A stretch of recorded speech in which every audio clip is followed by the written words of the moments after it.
Então, olha só, gente, nós vamos agora trazer aplicações dentro do ambiente do QGIS, né? O IDW e também a Buffer, posteriormente, tá? Nesse caso, nós temos aqui, no que diz respeito às nossas feições espaciais do tipo ponto e do tipo polígono, focos, né, que são os focos de calor, focos de incêndios evidenciados no ano de 2017, haja vista que aquele ano em Teresina, né, foi um ano muito forte devido às ocorrências desses fenômenos, né, no que diz respeito a pontos de calor, tá? E temos aqui feição de bairros. Lembrando que ambas têm que estar com um sistema de coordenadas, né, no formato, sistema referência de coordenadas no formato UTM sigla 2000.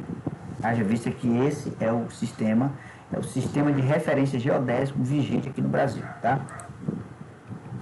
E aí uma outra coisa também, que quando formos trabalhar com o IDW, que a gente vai iniciar aqui com relação a esse interpolador, é importante observarmos, tá, qual será a ponderação a ser utilizada, ou seja, o atributo a ser utilizado. No caso aqui nós vamos utilizar risco de fogo, em que dentro dessa classificação, dentro desse campo, na verdade, risco de fogo, o maior valor é 1, de acordo com a classificação lá do INPE, tá? Porque esses dados desses pontos foram pegos lá no BD Queimadas, que é um site lá que tem do INPE que fornece essas informações em shapefile, no que diz respeito às evidências, né, de incêndios, tá, e queimadas.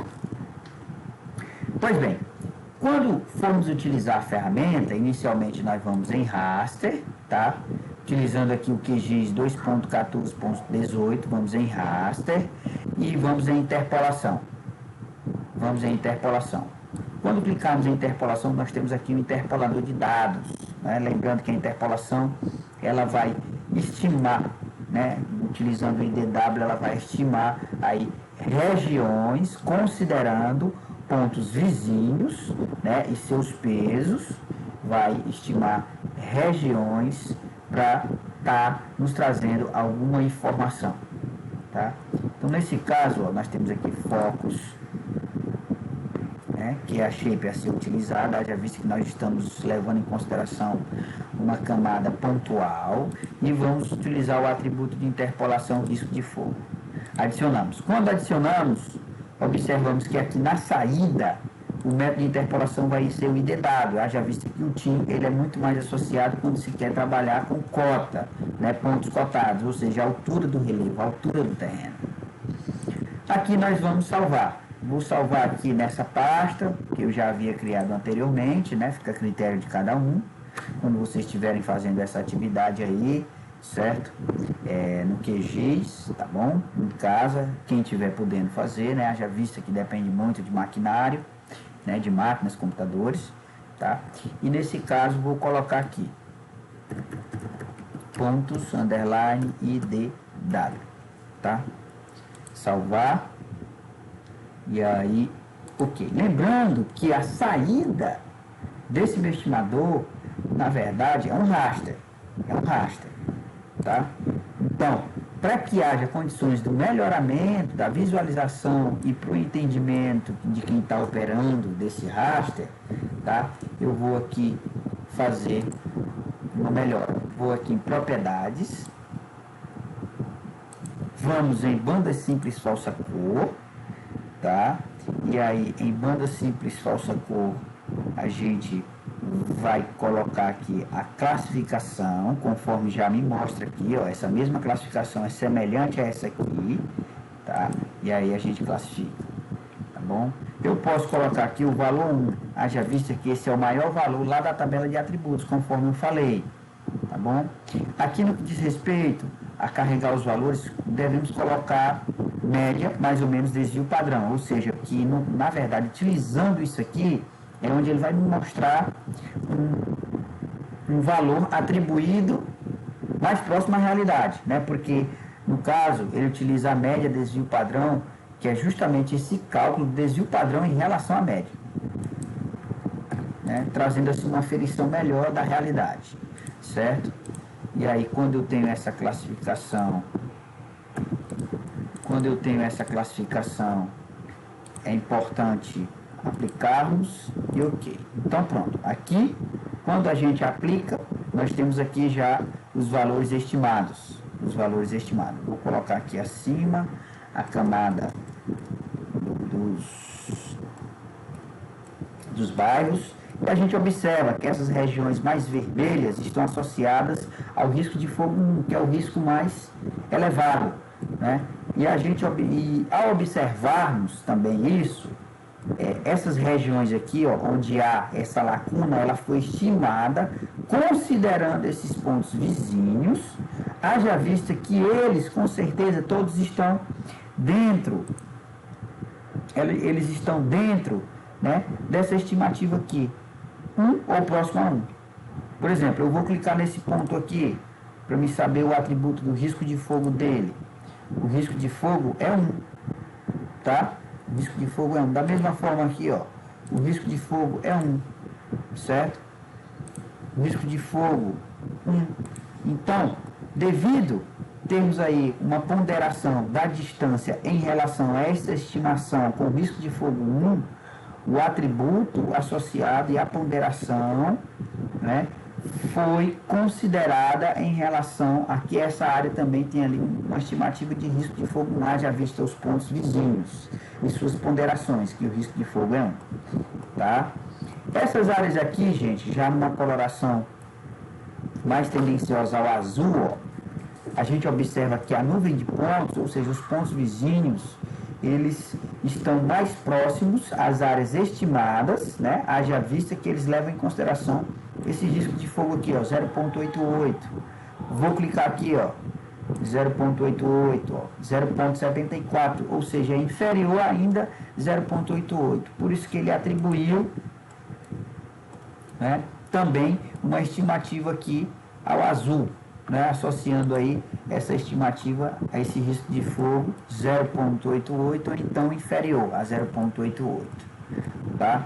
E aí observamos que pela distância, né, pelas proximidades, né, da área estimada, certo? Ela foi estimada em relação aos seus vizinhos, considerando aquele ponto mais próximo a essa área estimada e também levando em consideração a sua ponderação, que está nessa casa de 0,88 ou inferior. Tá? Então, nós temos aqui evidências, né, de uma estimativa utilizando o IDW. E, com base nisso, leva-nos aí a algumas conclusões. Por exemplo, esses pontos aqui, gente, nessa área aqui, ó, na margem do rio Poti, por que que esses pontos eles estão mais evidentes e, além de estarem mais evidentes, eles levam em consideração esse risco de fogo 1, risco de fogo 0,99. Por quê? Porque geralmente o que se sabe é que essas áreas, principalmente nas regiões de vazantes, né, que são aquelas regiões próximas aos rios, né, elas são muito utilizadas para agricultura. E o pessoal que se utiliza daquela área para agricultura, ainda ele tem alguns métodos arcaicos, né, de manejo do solo, a exemplo da queimada. Né? Então aqui a gente já tem extração de uma informação no que diz respeito à estimação, utilizando o IDW, né, e também com base nos pontos aqui espaçados dentro dos focos de incêndio, né, os focos de calor. Tá? Então o IDW, ele estimou aqui como é que é o comportamento, né, no que diz respeito aos focos de calor, levando em consideração a área urbana de Teresina. Tá bom? Beleza. Dando continuidade, nós vamos agora aqui frisar no que diz respeito a buffer. Tá? Eu vou desligar aqui no momento, vou ficar apenas com a minha camada de bairros ligada. Sabemos que aqui temos o rio Parnaíba e o rio Poti. Então vamos criar aí uma área de APP para esse trecho do rio Poti. Tá? No entanto, o que é que a gente precisa inicialmente? Nós precisamos criar uma shapefile. Vamos criar aqui uma shapefile. Já visto que eu não tenho uma shape. Eu vou criar aqui uma camada vetorial do tipo linha, certo? Aqui pro rio, tá bom? Então nesse caso, ó, eu vou criar aqui uma shapefile, uma camada shapefile, tá? Vetor, camada, na verdade, criar nova camada, shapefile. Eu vou criar uma camada shapefile do tipo linha, lembrando que a mesma tem que estar com o sistema UTM, no caso siga 2000 UTM zona 23 sul, né, porque ele vai trabalhar em cima de uma distância em metros, tá? E eu vou colocar aqui nome, vou colocar nome somente, tá bom? Dados de texto, dados de texto, tal, enfim, tá tudo ok isso aqui, certo? E aí eu vou criar, vou dar o nome da camada, rio, e salvo, certo? E aí agora eu vou desenhar a camada de fato, eu vou adicionar a camada. Eu vou agora fazer a adição da camada. Eu vou desenhar a camada aqui. Certo? Vou desenhar a camada rio. Eu vou adicionar a feição. Então, no caso, eu vou adicionar aqui, ó, levando em consideração o eixo, né, do rio. Tá? Eu vou adicionar aqui o eixo do rio. Pronto.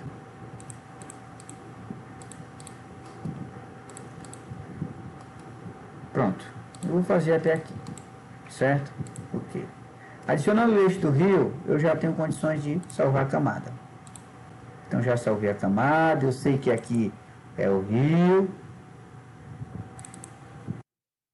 Então no caso, vou apenas mudar aqui a cor, botar uma cor mais intensa para esse rio, aplicar e ok, certo? Então pronto, vamos usar agora a shapefile, tá? Vou aqui em vetor, certo? E aí vamos lá no shapefile, tá? Do vetor buffer, na verdade, geometria, ferramentas de geoprocessamento, buffer, tá? Eu vou utilizar,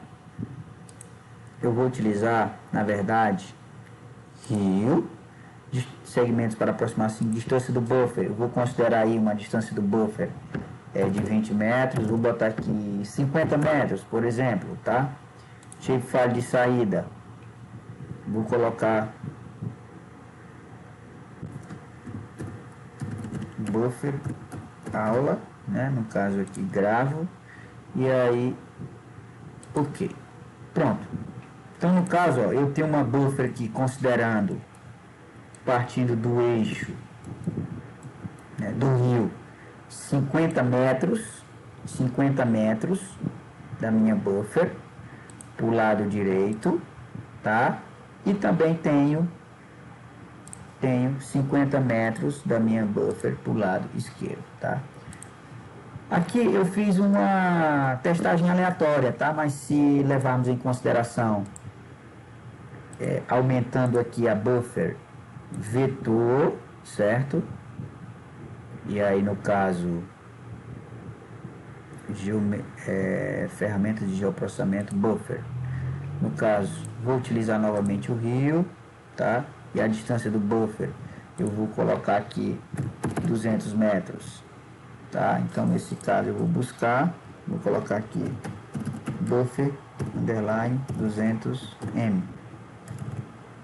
200m, gravo e aí aplicamos. Quando aplicamos, ó, a buffer ela já está mais bem evidente, certo? Tem um rio aqui, posso aqui melhorar também a coloração da minha buffer, tá? Vou colocar sem pincel, vou colocar uma bordazinha aqui azul, aplicar. Vou colocar uma linha tracejada, aplicar, ok. Certo? Então eu tenho aqui o rio e ao observarmos tanto de uma margem a outra, nós temos 200 metros para cada lado. Certo? Nós temos 200 metros para cada lado. Eu vou colocar aqui o Aerial Bing Aerial para a gente ver aqui a imagem ao fundo, caso se a mesma carregar. Pronto. Olha só a minha buffer aqui, ó, considerando o rio, né? Vou mudar bem aqui a coloração para ficar mais evidente aqui a nossa buffer, tá?